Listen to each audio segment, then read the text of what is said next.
দর্শক, ডায়াবেটিস বিশ্বজুড়ে বহুল পরিচিত একটি শারীরিক সমস্যা। এক কথায় ডায়াবেটিসকে বলা হয়ে থাকে সকল রোগের উৎস। অর্থাৎ অনিয়ন্ত্রিত ডায়াবেটিস থেকে নানাভাবে মানবদেহের অন্যান্য অঙ্গ আক্রান্ত বা রোগাক্রান্ত হতে পারে। আমাদের চোখ বা দৃষ্টিশক্তিও এর বাইরে নয়। প্রিয় দর্শক, দূরে বা কাছে বিশ্বজুড়ে যারা যুক্ত হয়েছেন চোখ ও দৃষ্টিশক্তির সমস্যা নিয়ে, ঢাকা আই কেয়ার হসপিটাল নিবেদিত RTVর সাপ্তাহিক আয়োজন সুস্থ চোখ স্বচ্ছ দৃষ্টি অনুষ্ঠানে সবাইকে স্বাগত জানাচ্ছি। আজকের সুস্থ চোখ স্বচ্ছ দৃষ্টি অনুষ্ঠানে আমরা আলোচনা করব ডায়াবেটিস এবং আমাদের চোখ নিয়ে। আর বিষয়টি নিয়ে আলোচনার জন্য আমাদের সঙ্গে রয়েছেন চোখের চিকিৎসায় দেশের অন্যতম অভিজ্ঞ ও সফল চিকিৎসক, ঢাকা আই কেয়ার হসপিটালের senior consultant, smile, LASIK, phaco ও গ্লোকোমা বিশেষজ্ঞ doctor Harun Rashid sir. Sir, আপনাকে স্বাগত জানাচ্ছি আমাদের আজকের পর্বে। কেমন আছেন স্যার? ভালো আছি, তুমি কেমন আছো? আমি খুব ভালো আছি স্যার। প্রতি সপ্তাহে স্যার আমরা আসলে আলোচনা করি চোখের বিভিন্ন রোগ, সমস্যা, চিকিৎসা, প্রতিকার, বিভিন্ন বিষয় নিয়ে। আজকে আমরা আলোচনা করব স্যার খুবই গুরুত্বপূর্ণ একটি অসুখ, যেটি শুধু চোখের নয়, পুরো শরীরেরই, সেটা হচ্ছে ডায়াবেটিস। এটির সাথে আমাদের চোখের কি সম্পর্ক, এই বিষয়টি নিয়ে স্যার। বিষয়টিতে যাবার আগে আপনার কাছে একটু জানতে চাইবো যে ডায়াবেটিস রোগীরা সাধারণত আপনাদের কাছে কি ধরনের চোখের সমস্যা নিয়ে আসেন?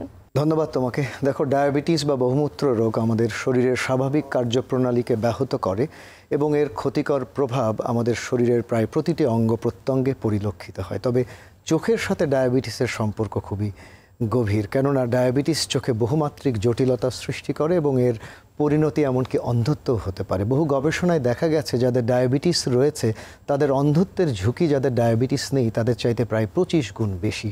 সাধারণত ডায়াবেটিস রোগীরা চোখের যে সমস্যাগুলো নিয়ে আমাদের কাছে আসেন তার মধ্যে ঘন ঘন দৃষ্টিশক্তির তারতম্য বা পরিবর্তন, এছাড়া ডায়াবেটিস জনিত চোখের রেটিনার রক্তক্ষরণ, ডায়াবেটিস জনিত চোখের ছানি, চোখের চাপজনিত গ্লোকোমা রোগ, চোখের প্রদাহজনিত জটিলতা এবং চোখের স্নায়বিক দুর্বলতা। সাধারণত এই সমস্ত সমস্যা নিয়ে একজন ডায়াবেটিস রোগী চক্ষু বিশেষজ্ঞের কাছে আসেন। ধন্যবাদ স্যার। আপনি প্রথমে বলছিলেন যে ডায়াবেটিস রোগীদের ঘন ঘন দৃষ্টিশক্তির তারতম্য ঘটে, এই বিষয়টি একটু বিস্তারিত জানাবেন। দেখো, রক্তের চিনির মাত্রার ওঠানামার সাথে আমাদের দৃষ্টিশক্তিরও একটা গভীর সম্পর্ক রয়েছে। অনিয়ন্ত্রিত ডায়াবেটিস রোগীদের ক্ষেত্রে প্রায়শই দেখা যায় যে একজন ডায়াবেটিস রোগী দিনের কোনো একটা সময়, যেমন ধরো ঘরে টাঙানো কোনো ছবি বা ক্যালেন্ডারের তারিখ পরিষ্কারভাবে দেখতে পাচ্ছেন, কিন্তু অন্য সময় উনি দেখতে পাচ্ছেন না। আবার অনেক সময় দেখা যায় যে স্বাভাবিকভাবে একজন 40 একজন মানুষ একজন চক্ষু বিশেষজ্ঞের কাছে চশমা নিতে এসে জানালেন যে তার শারীরিক কোনো সমস্যা নেই, তাকে চশমা দেওয়া হলো এবং উনি বেশ ভালো দেখছেন, কিন্তু 2 সপ্তাহ পরে এসে বলছেন ওই চশমা দিয়ে এখন আর উনি ভালো দেখছেন এবং পরীক্ষা করে তার ডায়াবেটিস ধরা পড়ে। এবং এভাবেই একজন রোগী প্রথমবারের মতো চক্ষু বিশেষজ্ঞের কাছে জানতে পারেন যে তার ডায়াবেটিস রয়েছে। অর্থাৎ একজন রোগী প্রথমবার জানতে পারলেন যে তার ডায়াবেটিস রয়েছে একজন চক্ষু বিশেষজ্ঞের কাছে। এক্স্যাক্টলি স্যার, আপনি বলছিলেন যে ঘন ঘন দৃষ্টির তারতম্যের কথা, এটি কেন হচ্ছে? আসলে আমাদের রক্তে যখন চিনির মাত্রা বেড়ে যায়, তুমি জানো যে আমাদের চোখটা ক্যামেরার মতো। ক্যামেরার ভেতরে যেরকম লেন্স থাকে, চোখের ভেতরেও আমাদের স্বচ্ছ একটি প্রাকৃতিক লেন্স থাকে। রক্তে চিনির মাত্রা বেড়ে গেলে চোখের স্বচ্ছ প্রাকৃতিক লেন্সের ভেতরে প্রবেশ করে, লেন্সের বক্রতা বেড়ে যায়, এর প্রতিসরণ সূচকে পরিবর্তন আসে এবং তখন একজন রোগী দূরের সব কিছু ঝাপসা দেখে। আবার যখন ডায়াবেটিস নিয়ন্ত্রণে এসে যায় তখন কিন্তু সে সব কিছু পরিষ্কার দেখে। তাহলে চশমা দেওয়ার ক্ষেত্রে আসলে ডায়াবেটিস রোগীদের কি করা উচিত? দেখো, ডায়াবেটিস রোগীদের ক্ষেত্রে 6 সপ্তাহ যাবৎ ডায়াবেটিসের সুনিয়ন্ত্রণ ছাড়া চশমা দেওয়া সঠিক হবে না। ধন্যবাদ স্যার। ডায়াবেটিস জনিত রেটিনার রক্তক্ষরণ, এটি আপনি প্রথমেই বলেছেন, এটি কেন হয় এবং এই সম্পর্কে একটু বিস্তারিত জানতে চাইব। আমি ছবি দিয়ে বুঝিয়ে দেই। তুমি জানো আমাদের চোখের সবচেয়ে পেছনের যে একটি সংবেদনশীল আবরণ রয়েছে যার নাম রেটিনা, এবং সেই রেটিনাতে সূক্ষ্ম সূক্ষ্ম রক্তনালিকা সমূহ রয়েছে। ডায়াবেটিস এই সূক্ষ্ম রক্তনালিকা সমূহকে আক্রান্ত করে।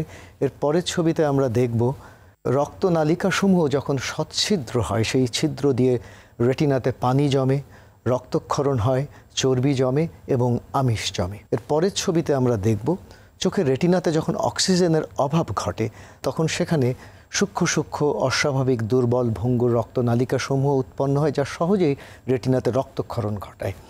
এবং রক্তক্ষরণ যখন অতিমাত্রায় হয়, আমরা এর পরের ছবিতে আমরা দেখব তার চোখের রেটিনার সামনে অবস্থিত ভিট্রিয়াস প্রকোষ্ঠে প্রবেশ করে, যাকে আমরা ভিট্রিয়াস হেমোরেজ বলে থাকি।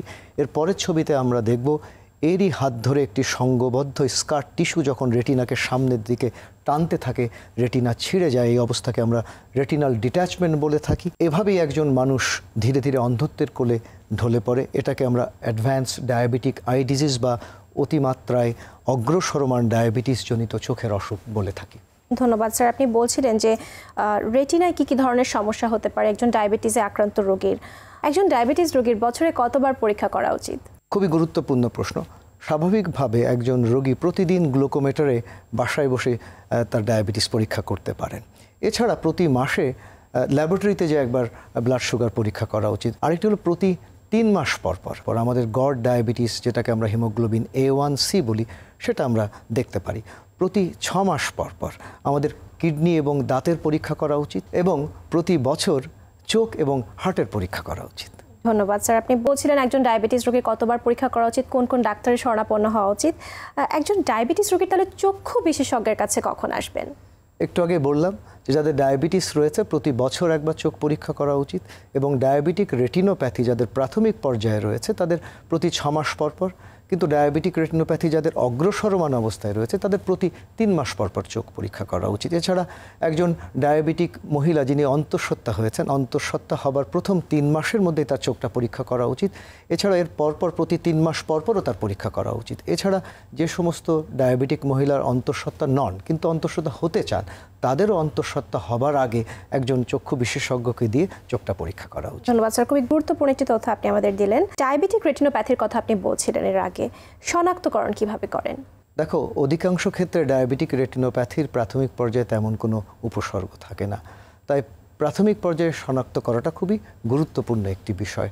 আমরা আমাদের হাসপাতালে যেটা করি যে ডাইলেটিং ড্রপ দিয়ে পিপুল বা তারার অন্তর বড় করে অপথলমোস্কোপ যন্ত্রের মাধ্যমে রেটিনাটা আমরা পর্যবেক্ষণ করি এবং ভালো করে দেখবার প্রয়াস পাই যে ডায়াবেটিক রেটিনোপ্যাথি কোন স্তরে রয়েছে।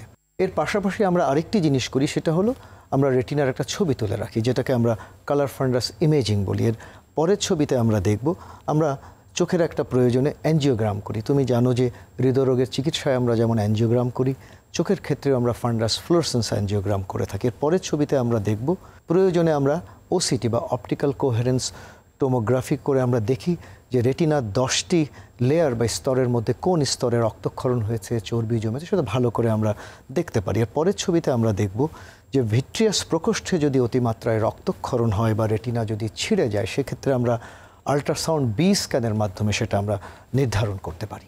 ধন্যবাদ স্যার। খুব সুন্দর করে বলছিলেন ডায়াবেটিস রোগীদের ডায়াবেটিক রেটিনোপ্যাথি কিভাবে আপনারা শনাক্তকরণ করেন। তাহলে ডায়াবেটিক রেটিনোপ্যাথির চিকিৎসা কি? দেখো, ডায়াবেটিক রেটিনোপ্যাথির চিকিৎসার প্রথম সোপান হচ্ছে ডায়াবেটিস সুনিয়ন্ত্রণে রাখা, সেটি সবচেয়ে গুরুত্বপূর্ণ বিষয়। এর পাশাপাশি ডায়াবেটিক রেটিনোপ্যাথি যাদের প্রাথমিক পর্যায়ে রয়েছে আমরা বলেছি 6 মাস পর তাদের ফলো আপ করা, চোখটা ভালো করে পরীক্ষা করা। কিন্তু ডায়াবেটিক রেটিনোপ্যাথি যদি অগ্রসরমান হয়, বিশেষ করে যদি রেটিনার কেন্দ্রে পানি জমে রক্তক্ষরণ হয়, তাহলে আমরা চোখের ভেতরে বিভিন্ন অ্যান্টি-VEGF ইনজেকশন রয়েছে, vascular endothelial growth factor inhibitor, যেগুলো যেমন ইনজেকশন লুসেন্টিস, অ্যাভাস্টিন, আইলিয়া, এমনকি ট্রামসিনোলন জাতীয় স্টেরয়েড ইনজেকশন আমরা চোখে প্রয়োগ করতে পারি। এছাড়া প্রয়োজনে আমরা যে রক্তক্ষরণ বন্ধে আমরা চোখে লেজার রশ্মি প্রয়োগ করতে পারি। রেটিনার ভেতরে যখন অনেক বেশি রক্তক্ষরণ হয়, যেটাকে আমরা ভিট্রিয়াস হেমোরেজ বললাম, এছাড়া রেটিনা যখন ছিঁড়ে যায় বা রেটিনাল ডিট্যাচমেন্ট হয়, তখন আমরা রেটিনার অপারেশন করতে পারি কনস্টেলেশন ভিশন সিস্টেমের মাধ্যমে। ধন্যবাদ স্যার। শুনছিলাম ডায়াবেটিক রেটিনোপ্যাথির চিকিৎসা সম্পর্কে। আমরা জানি যে ডায়াবেটিস রোগীদের তো ছানিও পড়ে, এই ছানি সম্পর্কে এবং এর আধুনিক চিকিৎসা সম্পর্কে আপনার কাছে জানতে চাইব। প্রথমেই বলে নেই যে ছানি বলতে আমরা কি বুঝি। একটু আগে আমরা বলেছিলাম যে চোখের ভেতরের যে স্বচ্ছ প্রাকৃতিক লেন্স, যখন ডায়াবেটিস বেড়ে যায় তখন এই চিনি এই লেন্সের ভেতরে প্রবেশ করে এবং এর ভেতরে রাসায়নিক পরিবর্তন হয় এবং লেন্সটি ঘোলা হয়ে যায়। দেখো, ডায়াবেটিস আমাদের বয়সজনিত ছানিকে যেমন ত্বরান্বিত করে, এর পাশাপাশি ডায়াবেটিসের কারণেও ছানি পড়ে যেতে পারে। যে চিকিৎসা একটাই, চোখের ভেতরের ঘোলা লেন্সটাকে অপসারণ করে চোখের ভেতরে একটি পরিষ্কার কৃত্রিম লেন্স বসিয়ে দেওয়া, এবং সেটি আমরা সম্পন্ন করি উন্নত প্রযুক্তির ফেকো মেশিনের মাধ্যমে। ছবিতে লক্ষ্য করছো white star ice signature Ellips phaco প্রযুক্তি ফ্রম J&J USA, আরেকটি হচ্ছে Centurion vision system with Ozil technology from Alcon USA। এর পরের ছবিতে আমরা দেখব এর সাথে সর্বশেষ সংযোজিত হয়েছে জাইস ক্যাটারাক্টস উইথ মার্কারলেস। সেক্ষেত্রে IOL Master 700 optical biometry, Callisto eye digital markerless solution এবং লোমেরা 700 মাইক্রোস্কোপ। ছানির চিকিৎসা, ডায়াবেটিক রেটিনোপ্যাথি, বিভিন্ন বিষয় নিয়ে চোখে যে আপনি নরম লেন্সটির কথা বলছিলেন একটু আগে, তার কোনো প্রকারভেদ আছে কিনা? আমি ছবি দিয়ে দর্শকদেরকে বুঝিয়ে দিই। সবচেয়ে বামে যে লেন্সটি লক্ষ্য করছো, মনোফোকাল লেন্স, একটি পাওয়ার থাকে। এই লেন্স বসলে দূরে ভালো দেখা যায়, কিন্তু কাছে পড়তে চশমা লাগে। মাঝখানের ছবিতে দেখো টরিক লেন্স। তুমি জানো অনেকেই আমরা যারা চশমা পরি তাদের সিলিন্ডার পাওয়ার থাকে, এই লেন্সগুলিতে সিলিন্ডার পাওয়ার দেওয়া থাকে, এটাকে বলে টরিক লেন্স। এই লেন্সগুলি বসালে অপারেশনের পরে চশমাতে আর সিলিন্ডার পাওয়ারের লেন্স লাগে না। ডান দিকের ছবিতে যেটা, সেটি হচ্ছে প্রেসবায়োপিক লেন্স। এই লেন্সগুলো বসালে নিকটের জিনিস ভালো দেখা যায়। আমি মডেল দিয়ে বুঝিয়ে দিই। এই প্রেসবায়োপিক লেন্স আসলে 3 ধরনের। প্রথমটি হচ্ছে বাইফোকাল লেন্স, বাই মানে 2, দূরে এবং কাছে। এই লেন্সগুলো বসালে একজন মানুষ দূরে এবং কাছে পরিষ্কার দেখতে পাবে। এর পরের যে লেন্সটি, সেটাকে বলে extended depth of focus lens. এগুলোতে দূরে এবং মাঝের পাওয়ার থাকে, অর্থাৎ যারা দূরে ভালো দেখতে চায় এবং কম্পিউটারে পরিষ্কার দেখতে চায় তাদের জন্য এই লেন্সটি ভালো। সর্বশেষ যে লেন্সটি এসেছে সেটিকে বলে ট্রাইফোকাল লেন্স। এই লেন্সটি বসালে দূরে, মাঝে এবং কাছে সব জায়গাতে পরিষ্কার দেখা সম্ভব। ধন্যবাদ স্যার, খুব সুন্দর করে বলছিলেন যে লেন্সের কি প্রকার ভেদ রয়েছে। কিন্তু স্যার, যাদের ডায়াবেটিস, হার্টের সমস্যা বা কিডনির জটিলতা রয়েছে, তাদের ক্ষেত্রে কি ফ্যাকো সার্জারি করা সম্ভব? খুবই গুরুত্বপূর্ণ একটি বিষয়। দেখো, যাদের ডায়াবেটিস রয়েছে তাদের ডায়াবেটিস সুনিয়ন্ত্রণে এনেই চোখের ফ্যাকো সার্জারি করা সম্ভব। যাদের হার্টের সমস্যা রয়েছে, বিশেষ করে যাদের স্টেন্টিং করা বা রিং বসানো, এমনকি যাদের বাইপাস অপারেশন হয়েছে, তাদেরও চোখে ফ্যাকো সার্জারি করা সম্ভব। যাদের কিডনির জটিলতা রয়েছে, যেমন যাদের নিয়মিত ডায়ালাইসিস হচ্ছে, যেমন সপ্তাহে অনেকে 3 দিন ডায়ালাইসিস হচ্ছে, তাদেরও ফ্যাকো সার্জারি করা সম্ভব। যেমন ধরো গতকালকে ডায়ালাইসিস হলো, আজকে তার ফ্যাকো সার্জারি হলো, কালকে আবার তার ডায়ালাইসিস হবে। এমনকি যাদের কিডনির সংযোজন বা রেনাল ট্রান্সপ্লান্ট হয়েছে, তাদেরও চোখে ফ্যাকো সার্জারি করা সম্ভব। আসলে যে বিষয়টি হলো, এই মানুষগুলো যতদিন বাঁচবেন তাদের পরিষ্কার দেখবার প্রয়োজনীয়তা রয়েছে, কারণ দেখবার আনন্দের তো কোনো বিকল্প নেই। অবশ্যই না। ডায়াবেটিস রোগীদের যাদের ছানি এবং রেটিনোপ্যাথি দুটোই আছে, তাদের চিকিৎসা কিভাবে করা হয়? দেখো, যাদের ডায়াবেটিস এবং রেটিনোপ্যাথি দুটোই রয়েছে, তাদের রেটিনোপ্যাথির চিকিৎসাটি আগে করা হয়, আচ্ছা, পরে ছানির চিকিৎসা করা হয়। তবে যে সমস্ত ক্ষেত্রে ছানি অনেক বেশি পরিপক্ক, তাদের ছানির চিকিৎসা প্রাথমিক পর্যায়ে করে পরবর্তীতে রেটিনোপ্যাথির চিকিৎসা করা হয়। কখনো কখনো ফ্যাকো সার্জারি এবং রেটিনার অপারেশন একসাথে করা হয়। আচ্ছা, অর্থাৎ কম্বাইন্ড সার্জারিও করা হয়ে থাকে। এক্স্যাক্টলি। ধন্যবাদ স্যার। গ্লোকোমা রোগের সাথে ডায়াবেটিসের সম্পর্কটা আসলে কি, এবং এর চিকিৎসা আপনারা কিভাবে করে থাকেন? আমি ছবি দিয়ে বুঝিয়ে দিই। আসলে চোখের আভ্যন্তরীণ চাপের ভারসাম্যহীনতার কারণে চোখের অপটিক স্নায়ু যখন ক্ষতিগ্রস্ত হয়, সেটিকে আমরা গ্লোকোমা রোগ বলে থাকি। এবং গ্লোকোমা রোগে আমাদের দৃষ্টির পরিসীমা সংকুচিত হতে হতে সুড়ঙ্গ দৃষ্টিতে পরিণত হয়। তুমি চিকিৎসার কথা বলছিলে। আসলে গ্লোকোমা চিকিৎসার মূল ভিত্তি হচ্ছে ড্রপের মাধ্যমে চোখের চাপ কমিয়ে আনা। কোনো কারণে সেটা না হলে আমরা লেজার রশ্মি প্রয়োগ করে কমাতে পারি। সেটিও যদি না হয় তাহলে আমরা শল্য চিকিৎসার আশ্রয় নিতে পারি। প্রাথমিক শল্য চিকিৎসা হচ্ছে ট্রাবেকুলেক্টমি অপারেশন করা। তার মাধ্যমে চোখের চাপ যদি না কমে আসে, আমরা ড্রেনেজ ইমপ্ল্যান্ট বা ভ্যালভ ইমপ্ল্যান্টের মাধ্যমে চোখের চাপ কমিয়ে আনতে হয়। আসলে দেখো, ডায়াবেটিসের সাথে গ্লোকোমার সম্পর্ক অত্যন্ত গভীর। গবেষণায় দেখা গেছে যাদের ডায়াবেটিস, তাদের গ্লোকোমা রোগে আক্রান্ত হওয়ার সম্ভাবনা অন্যদের চাইতে প্রায় দ্বিগুণ। এছাড়া ডায়াবেটিস রোগীদের একটি বিশেষ ধরনের গ্লোকোমা হয় চোখের ভেতরে রেটিনার রক্তক্ষরণের কারণে, সেটাকে বলে নিওভ্যাসকুলার গ্লোকোমা। এবং এই গ্লোকোমা রোগ নিয়ন্ত্রণ করা খুবই জটিল বিষয়, আর এ কারণেই ডায়াবেটিস সুনিয়ন্ত্রণে রাখা খুবই জরুরি। ধন্যবাদ স্যার। একজন ডায়াবেটিস রোগীর কি ল্যাসিক সার্জারি বা স্মাইল সার্জারি করা সম্ভব? তুমি জানো, অনেকেই আমরা মোটা চশমা পরি। ছবিতে লক্ষ্য করো, অনেক সময় দেখা যায় যে এক চোখের পাওয়ারটা অনেক বেশি। এই ধরনের চশমা চোখে রাখা খুব কঠিন, এবং চশমার একটি বিকল্প হচ্ছে কন্ট্যাক্ট লেন্স। কিন্তু তুমি জানো, কন্ট্যাক্ট লেন্স সকালে পড়তে হয়, ঘুমানোর আগে খুলতে হয়, পরিচর্যা করতে হয়। সেই জন্যেই সবচেয়ে লেটেস্ট প্রযুক্তি হচ্ছে লেজার ভিশন কারেকশনটা, লেজারের মাধ্যমে পাওয়ারটাকে স্থায়ীভাবে সারিয়ে দেওয়া। এবং এই লেজার ভিশন কারেকশনের সবচেয়ে জনপ্রিয় যে পদ্ধতি, তার নাম হচ্ছে ল্যাসিক। লেজার ভিশন কারেকশনের সর্বশেষ যে সংযোজনটি হয়েছে সেটি হচ্ছে smile by small incision lenticule extraction. তুমি যে প্রশ্নটি করছিলে যে ডায়াবেটিস রোগীদের ল্যাসিক বাই স্মাইল করা সম্ভব কিনা, অবশ্যই সম্ভব, ডায়াবেটিস নিয়ন্ত্রণে এনে। ধন্যবাদ স্যার। ডায়াবেটিসের কারণে চোখে কি কি ধরনের প্রদাহ সৃষ্টি হতে পারে? তুমি জানো যাদের ডায়াবেটিস রয়েছে তাদের শরীরে বিভিন্ন ধরনের সংক্রমণের সম্ভাবনা সবচেয়ে বেশি থাকে। একজন ডায়াবেটিস আক্রান্ত রোগীর চোখের পাতায় নানান ধরনের প্রদাহ হতে পারে, যেমন মিওমিয়ান গ্ল্যান্ড ডিসফাংশন, ব্লেফারাইটিস, চোখের পাতায় অঞ্জনি হয়, স্টাই হয়, এমনকি চোখের কর্নিয়াতে ঘন ঘন প্রদাহ হতে পারে, যেটাকে আমরা বলি রেকারেন্ট কর্নিয়াল এরোশন, বা চোখের ভেতরে একটা জটিল প্রদাহ হতে পারে যেটাকে আমরা ইভিআইটিস বলে থাকি। এবং সেই কারণেই ডায়াবেটিস সুনিয়ন্ত্রণে রাখা অত্যন্ত জরুরি। ধন্যবাদ স্যার। ডায়াবেটিস চোখে কী কী ধরনের স্নায়ুজনিত সমস্যা সৃষ্টি করে?